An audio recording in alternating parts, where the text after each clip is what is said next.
자, 그러면 우리가 이 3일 패션의 결산 분계를 마쳤습니다. 그러면 이 자동 결산에 입력했던 매출원가 분계, 그 다음에 감가상각의 분계, 다음에 대손충당금의 분계, 또 법인세의 분계가 어떻게 반영됐는가를 조회하도록 하겠습니다. 자, 일반전표 가셔가지고 12월 31일 거를 조회해 보세요. 일반전표 가서 12월 31일 거를 조회해 보시면 우리가 수동분계에서 입력한 것은 전표번호 1번입니다. 전표번호 1번 차변 대변으로 소모품 미사용액 4만원을 자산잡고 비용에서 취소시킨 이 분계입니다. 그러면은 2번부터 5번까지 요 4개의 전표가 뭐였느냐? 아까 우리 기말 상품 재고액 입력해서 매출원가 대체분계, 그 다음에 감가상각 입력한 거, 그 다음에 대손상각 입력한 거, 법인세 입력한 거, 요 4개입니다. 한번 보겠습니다. 자, 2번 전표는 여기서부터 여기죠. 2번 전표. 2번 전표 결차라는 말은 결산자료 입력에서 넘어온 차변이다. 차변과 같은 거예요. 결대라는 것은 결산자료 입력에서 넘어온 대변이다. 대변과 같은 것입니다. 그래서 보시게 되면 차변에 451번 상품 매출원가 비용 발생이죠. 요게 이제 손익계산서에 들어갔어요. 비용. 그 다음에 대변의 상품 매출원가로 대체시킨 거 있죠. 요거 이제 재무상태표에서 상품이 이만큼 줄어가지고 재고가 얼마로 반영됐을까요? 2천만 원으로 이제 반영이 된 거예요. 다음에 3번 전표는 여기까지죠. 3번 전표가 뭐냐면 감가상각 차변 비용 발생, 건물 차량 운반구 비품에 대한 감가상각비 모두 합치면 668만 8,965원이었습니다. 그만큼이 차변의 비용으로 왔습니다. 요거 손익계산서로 갔겠죠? 그 다음에 감가상각 누계액은 203번, 209번, 213번 이렇게 세 가지로 나누어집니다. 203번은 건물에 대한 감가상각 건물에 대한 차감 계정으로서의 감가상각 누계액. 209번은 차량 운반구의 차감 계정으로서의 감가상각 누계액. 213번은 비품의 차감 계정으로서의 감가상각 누계액. 자, 건물, 차량 운반구, 비품, 차감 계정이 서로 다르기 때문에 세 개로 나누어서 자산 감소를 시키는 거예요. 감가상각비는 판매관리비로 똑같이 들어가는 감가상각비니까 하나의 계정으로 묶어서 처리한 거예요. 아시겠죠? 자산 감소기 때문에 203번은 건물에서 감소, 209번은 차량 운반구에서 감소, 213번은 비품에서 차감시키는 감가상각 누계액인 것이죠. 그 다음에 4번 전표를 보겠습니다. 여기까지죠. 세 줄짜리. 자, 차변이 대손상각비 비용 발생 22만 1,650원. 대변은 차감 계정으로서 109번은 외상매출금에 대한 차감 계정 대손충당금이 210650, 111번 받으럼에 대한 차감 계정 대손충당금이 11000. 그래서 이것도 자산 감소가 외상매출금과 받으럼으로 각각 다르기 때문에 이건 나눠주고, 대손상각비는 똑같이 판매관리비 계정 과목 하나예요. 그래서 비용 계정 과목은 그냥 하나로 처리합니다. 그래서 비용 발생 자산 감소.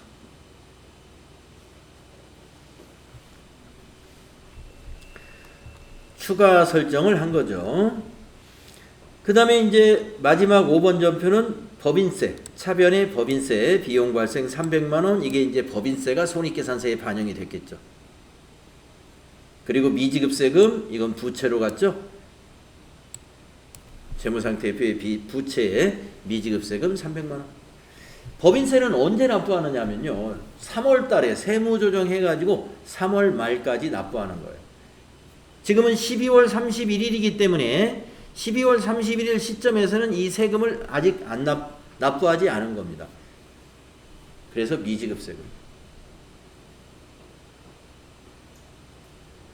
아시겠죠? 자, 그래서 자동결산에서 넘어온 전표에 대해서 여러분이 이해가 되어 있어야 됩니다.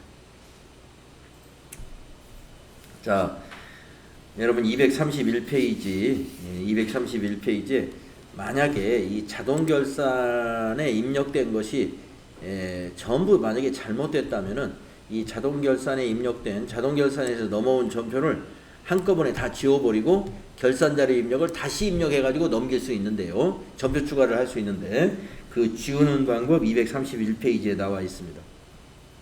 시험 볼 때 지울 일은 없을 거예요. 네, 그러나 참고로 알아두시고 자 넘어가겠습니다.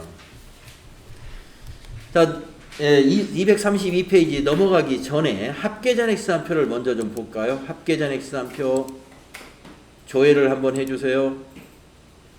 자 이제 장부 마감을 들어갈 텐데요. 장부 마감하기 전에 현재 합계잔액수산표가 어떤 상태인지를 몇 가지 좀 확인하고 가겠습니다. 자 합계잔액수산표에서 조회 한번 눌러야 됩니다. 왜냐하면 결산 수정분계가 여기에 반영이 돼야 되니까 조회. 자 뭐가 반영됐나 볼까요? 외상매출금의 잔액에 1%가 대손충당금이 설정되어 있는가 보세요. 딱 1% 설정됐죠. 또 받으러움 잔액의 1%만큼이 대손충당금으로 설정됐는지 비교해 보세요. 예, 35,000원으로 바뀌어 있죠. 아까 추가 설정액을 입력했기 때문에 그렇게 되는 거예요. 그 다음에 재고자산에 우리 소모품 미사용액 4만원 자산 잡혀 있죠. 결산 수정분계가 이렇게 시산표에 반영이 됐습니다.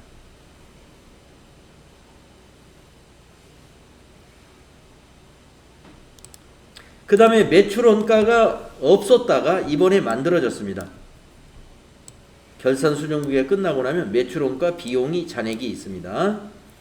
그 다음에 수익으로는 상품 매출 잔액이 대변에 있습니다. 그 다음에 판매관리비 잔액이 차변에 있습니다. 자, 우리가 장부 마감을 하고 나면 어떤 일이 벌어지냐면 요 상품 매출, 요 잔액 제로가 될 거고요. 여기도 제로. 전부 제로가 됩니다. 수익과 비용은 장부 마감을 하면 제로가 되면서 이 사이에 임시 계정인 뭐가 만들어져요? 손익 계정이 만들어져 가지고 수익은 손익 계정의 대변으로, 비용은 손익 계정의 차변으로 와 가지고 수익과 비용이 제로가 돼요. 잠시 후에 이게 없어지는 것을 우리가 확인할 수 있습니다. 합계만 남아 있고 이것과 똑같은 금액이 여기 합계에 들어갈 거예요. 그러면서 요 잔액이 싹 없어져요. 자, 그러면은 장부 마감 교재에 몇 페이지를 가시냐면은 232페이지 볼까요?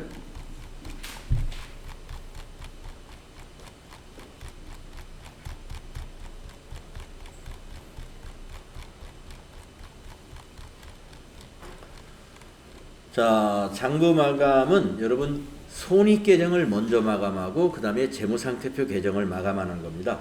자, 마감하기 전에 데이터 체크를 먼저 할 거고요. 그 다음에 합계잔액수산표를 조회할 겁니다. 지금 미리 조회 한번 해봤어요. 현재 상태가 어떤 건지. 그리고 손익 계정을 아까 말씀드린 대로 마감할 거예요. 예, 손익 계정의 마감은 이익여금 처분 계산서에 가서 마감할 겁니다. 자, 그래서 그 다음에 이제 재무상태표 계정을 마감해 가지고 장부를 완전히 마감할 겁니다. 그러면 수행과제를 순서대로 해보겠습니다. 자, 여러분 장부 마감 수행과제가 몇 페이지에 있어요? 233페이지. 자, 앞에서 그 필요 지식에 있는 순서대로 여기서 지시를 했어요. 이 순서대로 하시면 돼요. 자, 수행 1번 데이터 체크를 이용하여 오류사항 체크를 수행하시오. 자, 데이터 체크 한번 해보겠습니다. 자, 열려있는 장부는 일단 다 닫아보시고요. 여기에 데이터 관리라는 박스에 보시면요, 데이터 체크 여기 있어요. 거기 한번 가볼까요? 데이터 체크. 어떤 데이터를 체크할 거냐면 여기 체크되어 있는 거, 일반 전표, 메인 매출 전표, 계정 과목 등등등 여기 있는 것을 전부 체크할 겁니다. 아, 데이터 체크가 안 열려요? 안 열리는 경우는 시험에는 이게 안 나와요. 네, 시험에는 안 나오니까 그냥 여기 제 거에서는 지금 되니까요. 되시는 분은 한번 해보시고, 이 버전에 따라서 조금 차이가 있는 것 같아요. 자, 그러면 여기 저는 검사 시작을 누르겠습니다. 데이터 체크에서 검사 시작을 하는데요. 그러면 현재 데이터 상에 발견된 오류가 없습니다. 네. 오류가 없어야 장부가 마감이 돼요. 지금 데이터 체크를 못 들어가시는 분은 오류 없다고 가정을 하면 돼요. 오류가 없다. 다음에 두 번째, 합계잔액 시산표를 조회해서 작성을 수행하시오. 우리가 미리 한번 작성을 아까 해봤습니다. 그래서 그 합계잔액 시산표가 나중에 장부 마감을 하면 어떤 내용이 변하는지 그걸 이제 조금 있다가 변화를 볼 거예요. 그 다음에 이제 수행 3번 할 건데요. 손익계산서의 당기순이익을 확인한 후에 이익여금 처분계산서를 조회하여, 당기순이익을 왜 확인하라고 그랬냐면 이익여금 처분계산서의 당기순이익하고 딱 맞는지를 비교하려고 확인하라고 그런 거예요. 그래서 맞으면 이제 상단에 전표 추가를 눌러서 손익대체 회계처리를 수행하라. 손익대체 회계처리라는 게 뭐냐? 아까 제가 말씀드렸다시피 합계잔액 시산표 볼 때 말씀드렸죠. 비용은 손익계정의 임시계정이에요. 이 손익계정이. 손익계정이 지금까지는 없었어요. 조금 있다가 이제 합계잔액 시산표 들어가 보면 이 손익계정이 거기 보여요. 계정 과목에. 그래가지고 비용은 손익계정 차별로, 수익은 손익계정 대별로. 그러면 지금 우리 회사 수익이 많을까요? 비용이 많을까요? 수익이 많습니다. 우리 회사. 그래야 당기순이익이 나오니까. 그래서 수익이 대변이 많죠? 대변과 차변의 차이, 그 차익을 이익잉여금으로.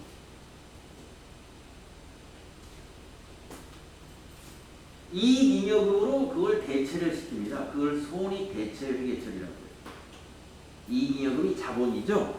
그래서 이제 이 마감을 해야 자본이 확정이 돼요.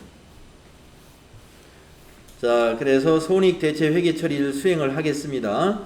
이때 이 이익여금 처분계산서에서 하게 되는데, 처분 예정일은 이렇게 입력하고요. 전기 확정일은 이렇게 입력하겠습니다.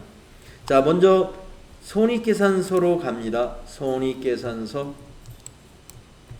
실행하셔가지고 12월로 조회했을 때 에러 없는지 확인하시고, 이제 바뀐 내용을 보면은 매출 원가가 여기 4,300만 원이 반영된 걸 볼 수가 있죠.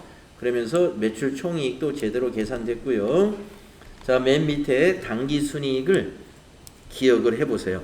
47435,285. 자, 이걸 안 닫으면 좀 이따 확인해 보면 되니까요. 이 금액입니다. 자, 확인하시고 어디로 가요? 이익여금 처분계산서로 가는 거예요. 자, 이익여금 처분계산서에 당기순이익을 확인해 봅니다. 당기분해, 당기순이익. 자, 47453,285 똑같죠? 여기 있는 당기순이익은 전년도 거예요. 전기 거. 우리는 지금 단기 거를 보면 돼요.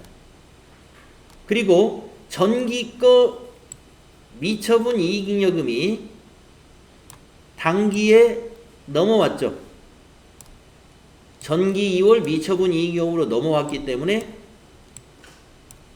여기 전기에 요 금액과 이 금액은 같아야 되는 겁니다. 그래서 전기에서 2월 된 미처분 이익잉여금 5,029만원과 단기 순이익이 더해져서 우리 회사의 미처분 이익잉여금은 이제 9,774만 3,285원이 된 거죠. 자, 그러면은 여기 6기 처분 예정일 여기다 입력해 줄까요? 2023년 며칠로 입력을 하라고 그랬어요? 2월 27일 0227. 네. 전기 확정일은 이렇게 2022년 2월 27일. 이 날짜가 무슨 날짜냐면 주주총회 날짜예요. 법인은 주주총회를 하죠. 처분 확정일이라는 것은 주주총회를 하는 날을 말합니다. 법인의 정관이라는 것이 있는데 법인의 정관에는 주주총회는 매년 몇 월 며칠 날 한다 이렇게 정관에 정해져 있어요. 그날 주주총회를 하게 됩니다. 그래서 처분 예정일은 내년 주주총회 날짜를 입력하는 것이고 처분 확정일은 올해 거를 입력하는데 올해 처분 확정된 게 하나도 없네요. 올해 만약에 주주총회에서 확정된 게 있으면 여기다 입력을 해줘야 됩니다. 현금 배당 얼마, 주식 배당 얼마 이렇게 입력을 해주는 거예요. 그래서 법인 중에서 이익이 엄청 많은 회사들은 이 미처분 이익잉여금이 이걸 가지고 배당을 해주는 건데 배당을 하고도 엄청 많아요. 그래서 이런 것을 우리가 법인들의 잉여금이 많이 있다. 이 잉여금 가지고 나머지 잉여금 가지고 이제 배당하고도 남은 거는 뭐를 해야 돼요? 기업이니까 투자 활동을 해야죠.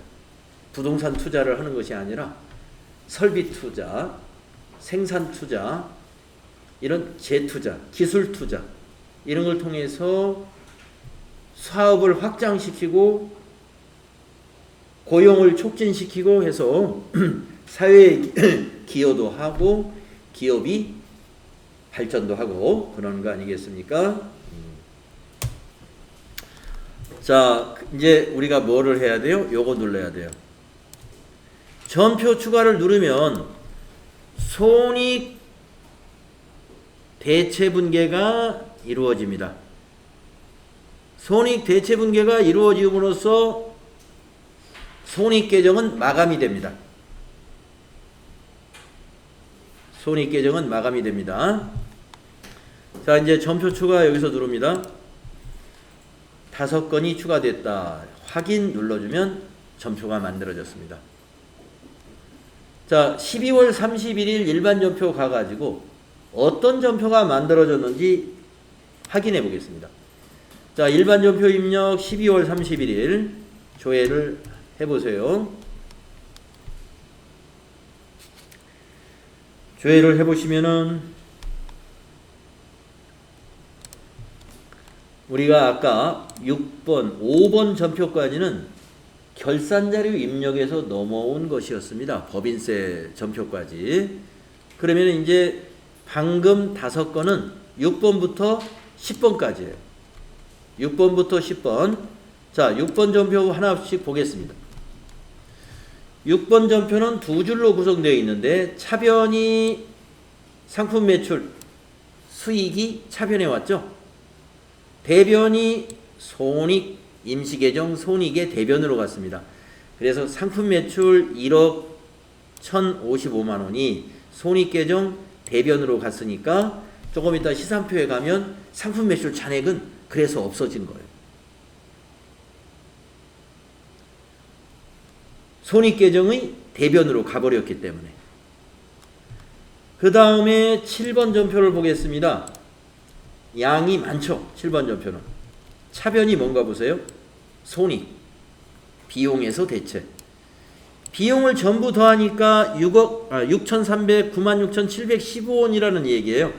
그 비용 전체 금액이 손익의 차변으로 와버렸어요. 그리고 모든 비용, 상품 매출원가, 급여, 복리후생비, 접대비, 통신비 등 이 모든 비용이 전부 대변에 기입돼 버렸죠. 대변에. 비용이 차변에서 발생하는 건데 대변에 똑같은 금액을 기록했으니까 0이 돼야죠. 0. 그래서 잔액이 좀 이따 0이 없어져요. 잔액이 없어요.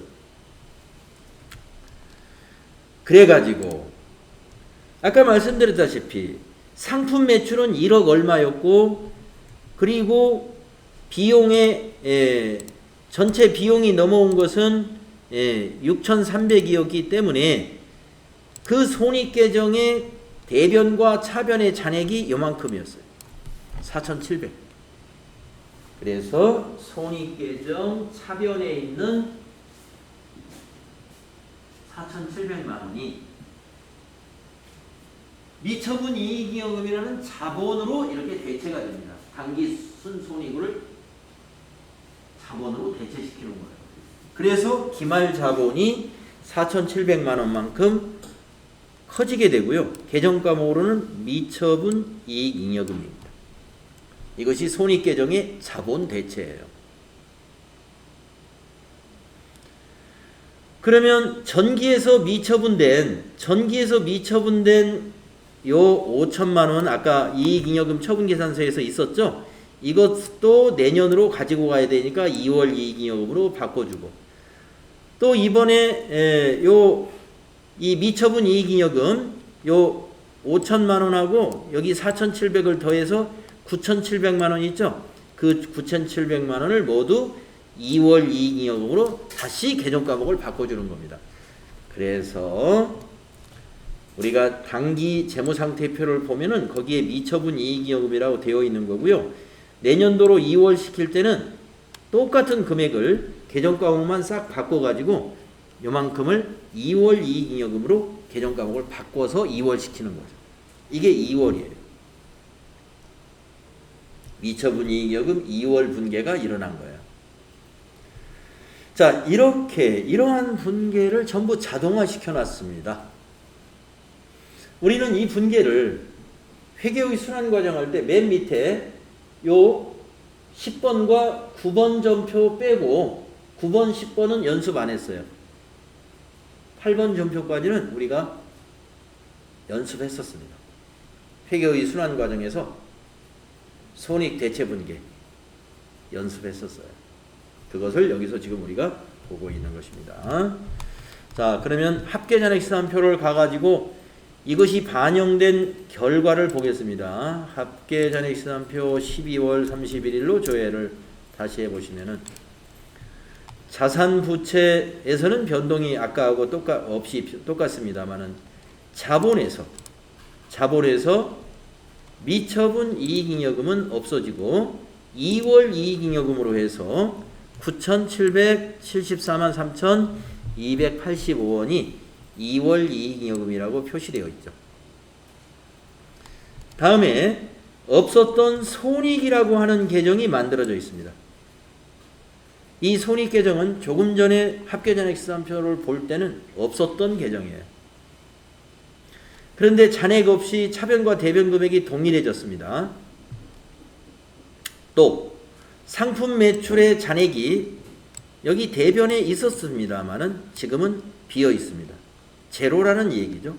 상품 매출원가 잔액도 차변에 있었습니다. 지금은 비어 있습니다. 제로. 판매관리비 잔액도 대변에 있었습니다. 제로가 됐습니다. 이처럼 수입, 비용은 장부 마감을 하게 되면 제로가 되어야 된다.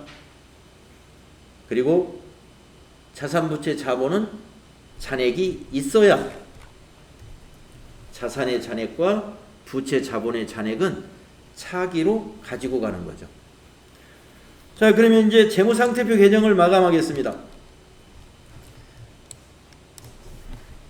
233페이지 4번 재무상태표 개정의 2월을 위한 마감 후 2월 작업을 하시오. 이거는 교육용 프로그램에서는 안 되는 거예요. 실무에서만 돼요. 실제 프로그램에서만 되거든요. 그래서 이 마감 후 2월은 재무상태표 개정이니까 자산부채 자본이잖아요. 전기 2월, 차기 2월로 마감하는 거예요. 이 마감하는 법 여러분 실습했었어요. 회계의 순환과정 이론 정리할 때. 그것을 여기서는 메뉴로 할 때 어디서 하느냐? 여기서 합니다.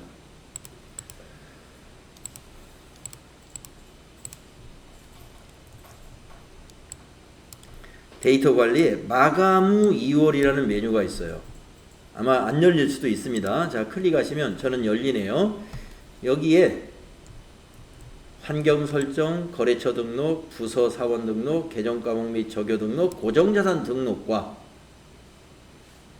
우리가 이게 다 뭐예요? 우리가 첫 시간에 다 입력했던 내용들이잖아요.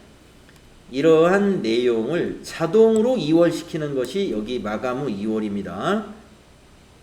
내년에 2023년도에는 거래처 초기 2월이라든가 이런 것을 수동으로 안 해요. 요걸 딱 하게 되면 자동으로 다 넘어간다 이런 얘기입니다. 자, 그러면 여기서 마감을 한번 눌러 볼게요. 마감 상단에 있습니다. 마감. 그랬더니 안내가 나오네요. 본 기능은 실무 버전에서 제공하는 기능이므로 교육용에서는 데이터 2월은 제공되지 않습니다. 이렇게 안내가 나오죠. 확인 눌러보겠습니다. 2월은 안 일어났지만 마감은 되었어요. 마감을 해놓으면은 수정을 더 이상 안 하는 거예요. 입력도 전표 입력이 더 이상 안 됩니다. 이렇게 해서 최종적으로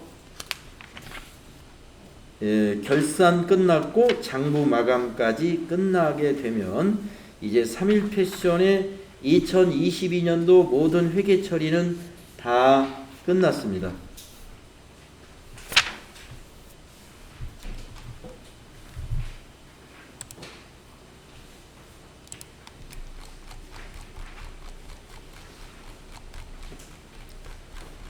풀이가 쭉 나와 있고요.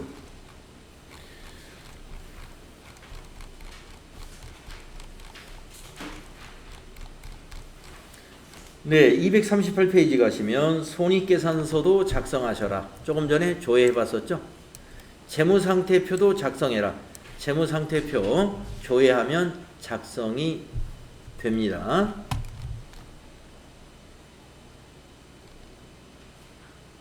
그래서 수행에 손익계산서 작성해 보시오. 재무상태표 작성해 보시오. 조회하면 작성이 되는 거예요. 자, 그러면 1, 2번 그냥 패스하시고 3번 한번 해보겠습니다. 12월 31일 매출 채권과 매입 채무는 잔액이 얼마냐 이래요. 자, 그러면 여러분 손익계산서를 봐야 될까요? 재무상태표를 봐야 될까요? 매출 채권, 매입 채무. 재무상태표 봐야죠. 자, 재무상태표를 열어보세요. 재무상태표 12월로 조회합니다. 12월로. 자, 여러분 매출채권은 뭐예요? 외상매출금과 받으러음이 매출채권이잖아요. 그쵸? 외상매출금과 받으러음. 자, 여러분 이 의미를 알아야 되는데, 자, 외상매출금의 잔액이 얼마입니까? 그러면 이 금액을 읽어야 돼요. 외상매출금의 순장부금액이 얼마입니까? 그러면 이 금액을 읽어야 돼요. 자, 어떤 차이인지 보시겠어요? 외상매출금의 잔액이다. 그러면 이 금액란의 왼쪽에 있는 2,926만 5천원. 그러면 외상매출금의 순장부금액이 얼마냐? 외상매출금의 1% 우리가 아까 결산할 때 대손이 예상됐죠? 1%는 못 받을 것으로 예상했어요. 그래서 대손 충당금을 뺍니다. 뺀 잔액, 요게 2,897만 2,350원. 이게 순수한 장부금액이에요. 그래서 순장부금액. 이 금액이 어디로 가요? 자산의 합계에 포함되는 거예요.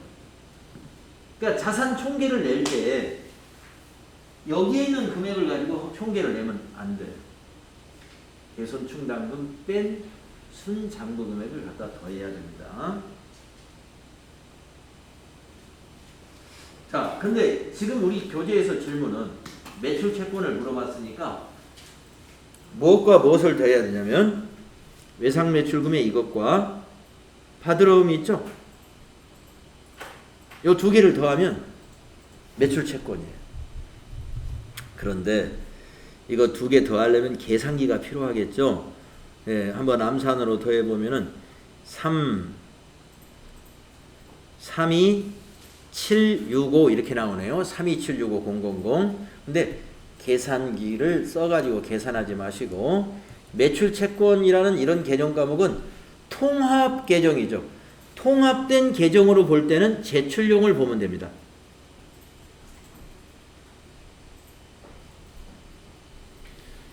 자, 통합 계정 하면은 현금 및 현금성 자산,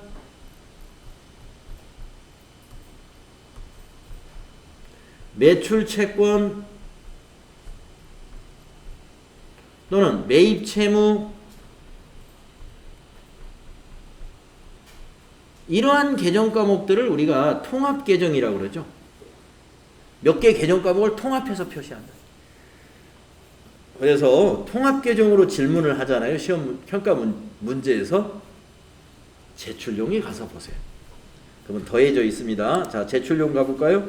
예, 매출 채권으로 더해졌죠. 여기죠. 3,276만 5천원. 자, 과목별에서 더하려면은요, 순장부 금액을 더하지 말고 잔액을 그냥 더하는 거예요. 매출 채권이 얼마냐 그러면 외상 매출금 잔액과 받으러움 잔액을 물어본 겁니다. 근데 질문을 이렇게 할 수 있어요. 외상 매출금의 순장부 금액이 얼마냐? 그러면 대손충당금을 빼라는 얘기예요. 그것은 과목별에서 이 금액을 봐야 된다. 재무상태표 보는 요령을 알아야 됩니다. 자, 제출용에서 가서 보는 경우는 통합 계정을 물었을 때, 예를 들면 현금 및 현금성 자산의 잔액이 얼마냐, 매출 채권이 얼마냐, 아니면 매입 채무가 얼마냐, 이렇게 물었을 때는 제출용에 가서 보시면 간단합니다. 자, 여러분 239페이지에 재무제표 손익계산서 완료된 거 볼 수 있고요. 한 페이지 넘어가면 재무상태표 있고요. 네.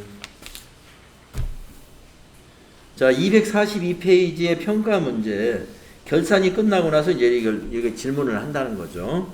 그래서 다음 시간에는요, 이제 이 평가 문제하고, 그 다음에 회계정보 분석 문제가 두 문제 나와요, 여러분. 회계정보 분석 문제가 두 문제 나오니까, 이제 회계정보 분석 다음 시간에 하면, 우리가, 줌 수업으로 들어가기 전에 진도가 다 끝납니다. 여기 이제 여러분 252페이지까지가. 우리가 이제 계획상으로 한다면은 4부에 있는 문제풀이, 여기서부터가 줌 수업으로 이제 이렇게 계획이 된 건데, 여러분 줌 수업은 9월 5일부터인가 그러죠? 네, 그러니까 아직 8시간이 남아 있습니다. 그러니까 8시간 동안은 진도를 앞으로 나갈 거예요. 자, 오늘은 여기까지 하겠습니다. 수고했습니다.